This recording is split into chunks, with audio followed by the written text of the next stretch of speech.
Assalamualaikum warahmatullahi wabarakatuh.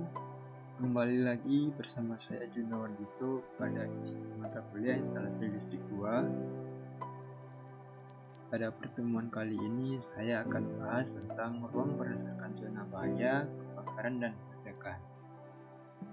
Yang pertama kita akan membahas tentang ruang khusus, di mana ruang khusus di sini adalah ruang dengan sifat dan keadaan tertentu seperti ruang lembab, ruang dengan bahaya, kebakaran dan ledakan, atau ruang yang memerlukan pengaturan lebih khusus untuk instalasinya. Poin yang kedua, instalasi khusus, di mana instalasi khusus di sini adalah instalasi listrik dengan karakteristik tertentu, sehingga penyelenggaraannya memerlukan ketentuan tersendiri. Misalnya, yang pertama instalasi derek, dan yang kedua instalasi lampu, penerangan tanda dan bentuk, dan lain-lain. Jenis ruang khusus, mana di sini jenis ruang khusus terbagi menjadi 12 poin. Yang pertama ada ruang kering, yang kedua ada ruang kerja listrik, yang ketiga ada ruang kerja listrik terkunci, yang keempat ada ruang berdebu, yang kelima ada ruang dengan bahaya kebakaran dan ledakan gas, yang keenam ruang dengan bahaya kebakaran dan ledakan debu, yang ketujuh ruang dengan kebakaran serat, yang kedelapan ruang dengan gas, uap atau debu, yang ke-9 ruang lembab dan basah, ke-10 ruang yang sangat panas, ke-11 ruang kerja kasar, yang terakhir yang ke-12 ruang radiasi. Pertama di sini ruang dengan bahaya kebakaran dan ledakan. Instalasi listrik di lokasi dan ruang yang digolongkan berbahaya karena di situ terdapat atau mungkin terdapat campuran udara dan gas, uap debu atau serat yang mudah terbakar atau meledak. Ruang dengan bahaya ledakan diklasifikasikan dalam zona berdasarkan frekuensi terjadinya dan lamanya keberadaan gas ledak dalam atmosfer sebagai berikut. Yang pertama ada zona 0, suatu ruang di mana terdapat atmosfer gas ledak secara terus-menerus atau dalam jangka waktu yang lama. Yang kedua, zona 1, yaitu suatu ruang di mana mungkin terdapat atmosfer gas ledak dalam operasi normal. Dan yang ketiga, zona 2, suatu ruang di mana mungkin tidak terdapat atmosfer gas ledak dalam operasi normal, dan jika terjadi hal ini kemungkinannya tidak sering dan hanya akan berlangsung dalam waktu singkat. Untuk penggunaan perlengkapan listrik dalam ruang di mana terdapat gas ledak, perlu diketahui beberapa hal berikut. Poin A, klasifikasi ruang berbahaya, suhu nyala gas atau uap yang terdapat di dalam ruangan. Yang kedua, selungkup perlengkapan yang sesuai dengan gas atau uap yang terdapat di dalam ruangan. Dan yang terakhir, pengaruh eksternal dan suhu sekitar. Berikut merupakan cara pemilihan kabel fleksibel dalam ruang bahaya yang harus dipilih berdasarkan klasifikasi berikut. Yang pertama ada kabel fleksibel berselubung karet kuat yang biasa. Yang kedua ada kabel fleksibel berselubung polychloroprene kuat yang biasa. Yang ketiga ada kabel fleksibel berselubung karet kuat dan berat. Keempat ada kabel berselubung polychloroprene kuat dan berat. Yang kelima atau yang terakhir, kabel berisolasi plastik ekuivalen dengan kabel fleksibel berselubung karet kuat yang biasa. Berikut merupakan perlengkapan listrik yang dipasang dalam ruang yang berbahaya. Pertama, sini yang harus dipasang dalam ruang berbahaya harus punya tanda pengenal. Yang pertama di sini tanda pengenalan adalah nama pabrikan atau merek. Yang kedua, identifikasi pabrikan. Ketiga ada simbol X yang menandakan bahwa perlengkapan listrik tersebut dibuat dan diuji untuk kondisi atmosfer gas ledak atau tergabung pada aparat yang dimaksud. Yang keempat, tanda untuk setiap jenis proteksi. Nah, tanda untuk setiap jenis proteksi ini dibagi untuk aparat dalam minyak, untuk selungkup bertekanan, untuk aparat berisi pasir, aparat untuk selungkup tahan api, untuk keamanan ditingkatkan, untuk keamanan intrinsik kategori A dan kategori B. Selanjutnya pada poin 5, simbol untuk kelompok perlengkapan listrik. Yang keenam, perlengkapan untuk kelompok 2 yang suhu permukaannya melebihi 450 derajat Celcius mempunyai tanda suhu saja. Yang ketujuh, jika perlu kita dapat menambahkan nomor seri. Yang kedelapan, jika kita telah mendapatkan sertifikasi pengujian, maka dicantumkan tanda sertifikasi, sebaiknya dengan urutan berikut seperti tahun sertifikasi, kemudian diikuti dengan nomor seri sertifikasi tahun tersebut. Kelompok, di sini ada kelompok perlengkapan yang terbagi menjadi dua.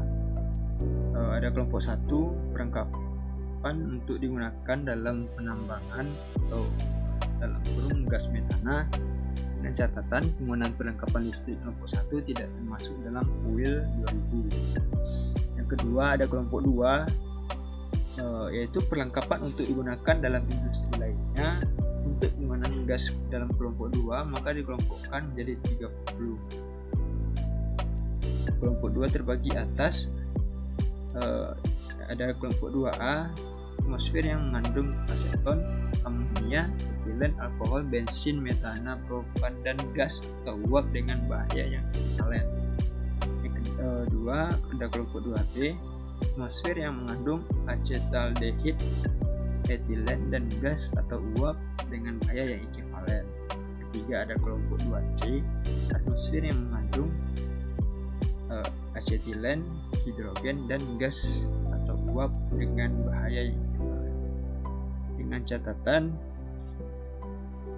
untuk mendapatkan daftar gas dan uap yang berbahaya, kita dapat merujuk ke publikasi International Electrical Commission pada poin 79 strip 12. Maaf, saya sedikit keliru tadi, kelompok 2 dibagi menjadi 3 bagian. Selanjutnya ada penggunaan. Pada penggunaan ini terdapat 2 poin. Yang poin pertama, perlengkapan yang diperuntukkan untuk zona 0 boleh digunakan untuk zona 1 dan 2 dengan kelompok gas yang sama. Dan yang poin kedua, perlengkapan yang diperuntukkan untuk zona 1 boleh digunakan untuk zona 2 dengan kelompok gas yang sama.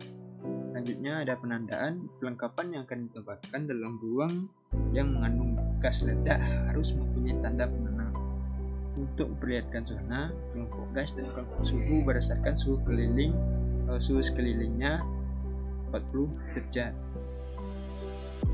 Kelompok ada perlengkapan yang digunakan dalam setiap zona. Perlengkapan yang digunakan dalam zona 0, ini dalam ruang zona 0 hanya boleh digunakan perlengkapan listrik yang mempunyai tanda sebagai berikut. Yang pertama, perlengkapan yang secara intrinsik aman dengan kategori IA. Yang kedua, perlengkapan lainnya yang khusus didesain untuk digunakan dalam zona 0. Poin yang kedua, zona 1. Dalam ruang zona 1 hanya boleh digunakan perlengkapan listrik untuk zona 0 dan atau perlengkapan dengan jenis yang mempunyai tanda sesuai jenis perlindungan keamanan sebagai berikut. Ada berselungkup tahan api, kita dapat merujuk pada International Electrical Commission pada poin 79 strip 1. Kedua, berselungkup bertekanan, melihat pada IEC 79 strip 2. Ketiga, perlengkapan berisi pasir, melihat pada IEC 79 strip 5.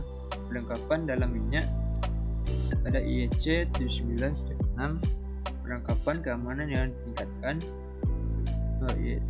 melihat pada IEC 79 strip 7. Yang terakhir, selanjutnya keamanan intrinsik, kita dapat melihat pada IEC 79 strip 11. Selanjutnya pada poin 3, yaitu zona 2. Dalam ruang zona 2 yang boleh dipasang perlengkapan listrik seperti berikut. poin A perlengkapan listrik untuk zona 0 dan 1, atau poin B perlengkapan listrik dengan selubung bertekanan untuk zona 2, ataupun poin C perlengkapan listrik khusus yang didesain untuk zona 2, misalnya jenis proteksi. Dan melihat pada IEC 79-15 yang terakhir, yaitu perlengkapan listrik lainnya sesuai dengan standar yang dalam operasi normal tidak menimbulkan busur api atau penyalaan yang dapat memanaskan permukaan. Berikut merupakan tanda-tanda yang terdapat, yaitu pertama nama pabrikan atau merek, kedua identifikasi pabrikan, ketiga sumber tag, yang keempat tanda untuk setiap jenis proteksi yang terbagi menjadi nama pabrikan, identifikasi pabrikan, sumber tag, tanda untuk setiap jenis proteksi terbagi pula menjadi beberapa bagian. O untuk aparat dalam minyak, P untuk selangkap bertekanan, Q untuk aparat berisi pasir, D untuk aparat selangkap tahan api, E untuk keamanan yang ditingkatkan, IA untuk keamanan intrinsik kategori A, dan IB untuk kategori B. Selanjutnya kita lanjut pada poin 5, simbol untuk kelompok perlengkapan listrik. Poin 1, I besar atau 1 untuk perlengkapan listrik dalam tambang di mana terdapat gas tambang. Yang kedua 2A, 2B, 2C untuk perlengkapan listrik dalam industri gas rendah. Huruf di sana ABC digunakan sesuai dengan emisi gas. Selanjutnya pada poin 6, perlengkapan untuk kelompok 2 yang suhu permukaannya melebihi 450 derajat Celcius. Ketujuh, jika perlu nomor seri tapi tidak untuk perlengkapan sambungan. Perlengkapan yang kecil. Dan yang terakhir poin 8, setelah mendapatkan sertifikasi pengujian maka dicantumkan tanda sertifikasi. Sebaiknya diikuti dengan urutan tanda sertifikasi, kemudian diikuti dengan nomor seri sertifikasi tahun tersebut dengan tanda suhu saja. Mungkin hanya itu yang dapat saya sampaikan pada pertemuan kali ini. Salah dan janggal saya mohon maaf jika itu benar datangnya dari Allah, dan jika itu salah maka itu murni dari kesalahan saya. Saya akhiri, wabillahi taufiq wal hidayah. Assalamualaikum warahmatullahi wabarakatuh.